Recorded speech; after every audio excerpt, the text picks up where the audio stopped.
दिल्ली की सच्चाई आपके सामने है।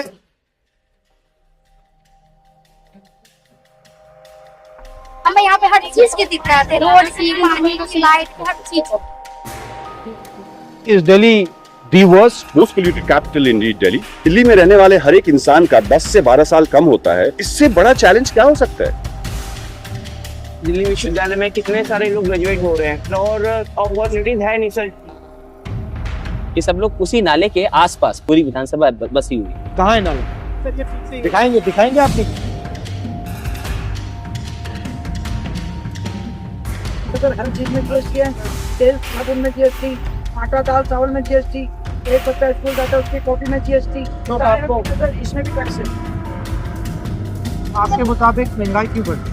सरकार बैठी हुई है, वो सरकार इस चीज को तो देखती नहीं है। उनको तो अपने दूसरे भाषणों में है और ये नहीं देखते कि जो आम पब्लिक है उनका क्या होगा। सच्चाई ये है कि लंबे लंबे भाषण होंगे, केजरीवाल जी भी करेंगे, नरेंद्र मोदी जी भी करेंगे। जैसे प्रचार नरेंद्र मोदी जी करते हैं, एक के बाद एक झूठे वायदे, वैसे ही स्ट्रेटेजी केजरीवाल जी।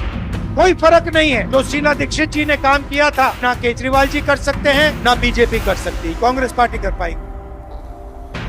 नमस्कार दोस्तों, कैसे हैं आप सब। आशा करता हूं आप सभी सुखी व स्वस्थ होंगे।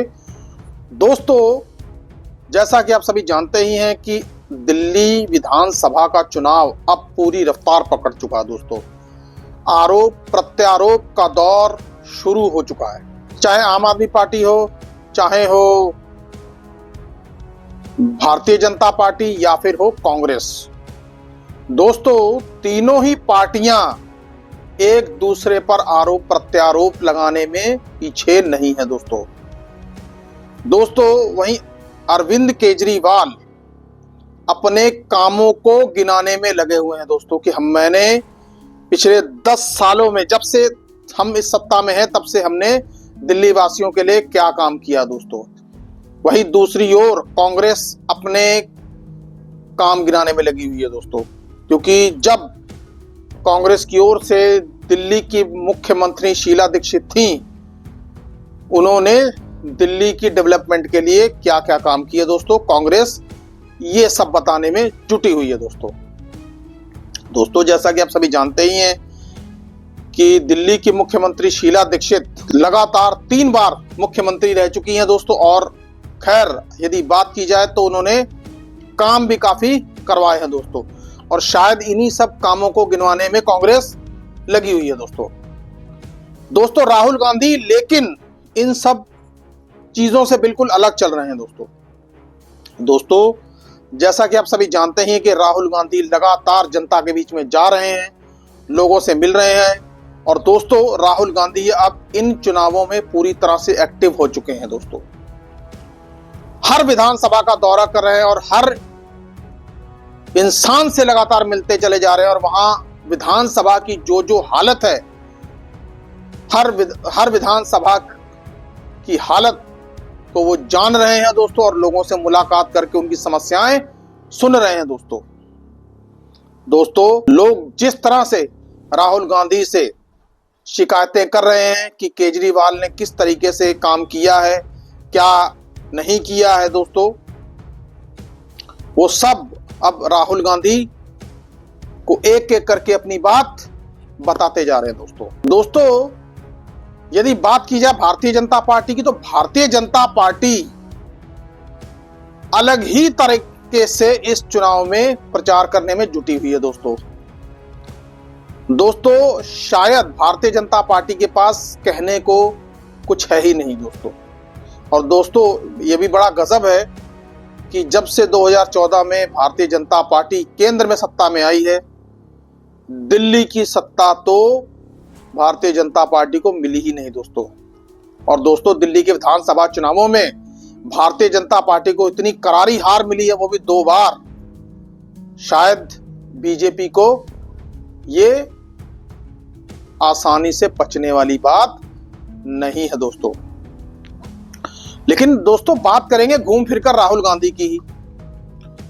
दोस्तों, आप सभी जानते ही हैं कि राहुल गांधी हरियाणा के चुनाव हो या महाराष्ट्र के चुनाव हो या झारखंड के चुनाव हो या जम्मू कश्मीर के चुनाव हो, इन चुनावों में राहुल गांधी किस तरह से एक्टिवेट रहे। दोस्तों, और दोस्तों, खैर भले ही महाराष्ट्र और हरियाणा के चुनाव कांग्रेस हार गई, लेकिन गौर से यदि देखा जाए तो कांग्रेस का प्रदर्शन पिछली बार के चुनावों के अपेक्षाकृत बहुत अच्छा प्रदर्शन था, खासकर हरियाणा की यदि हम बात करें तो।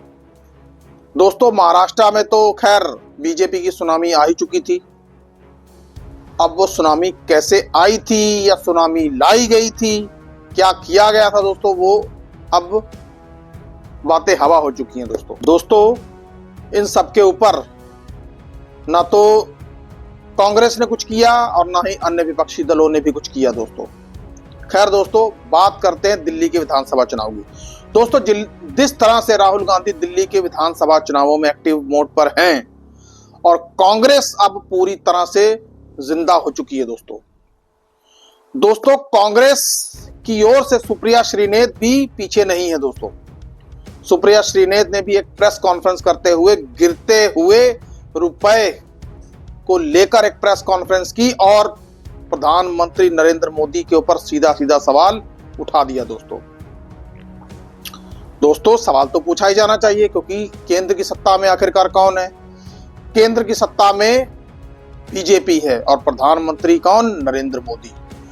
तो दोस्तों, जब ऐसा समय था कि जब रुपया 2014 में 58 रुपए पर था, तब यही प्रधानमंत्री नरेंद्र मोदी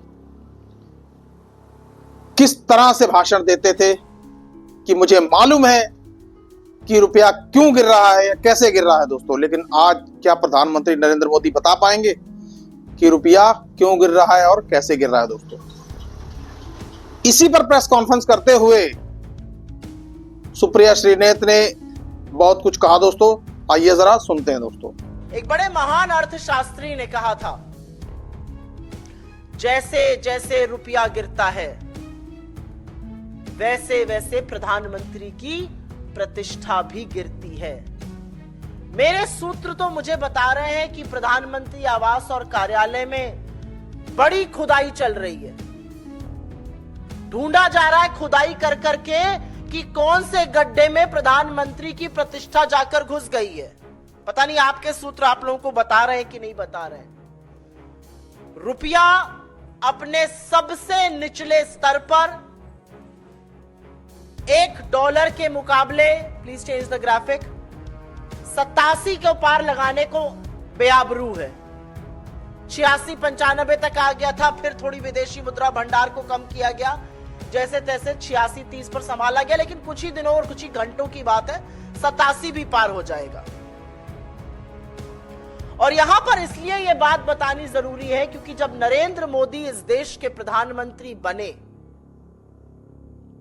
मई 2014 में, तब उनको हमने रुपया 58 पे दिया था। चौथा ग्राफिक लगाइए। $1 के मुकाबले मई 2014 में रुपया 58 था। जनवरी 2025 आते आते वो 87 पहुंच गया है। अकेले नरेंद्र मोदी ने रुपए को 50% डुबो दिया। रुपया पतला होता जा रहा है, यही कहते थे वो, और उसको पतला वो करते जा रहे हैं।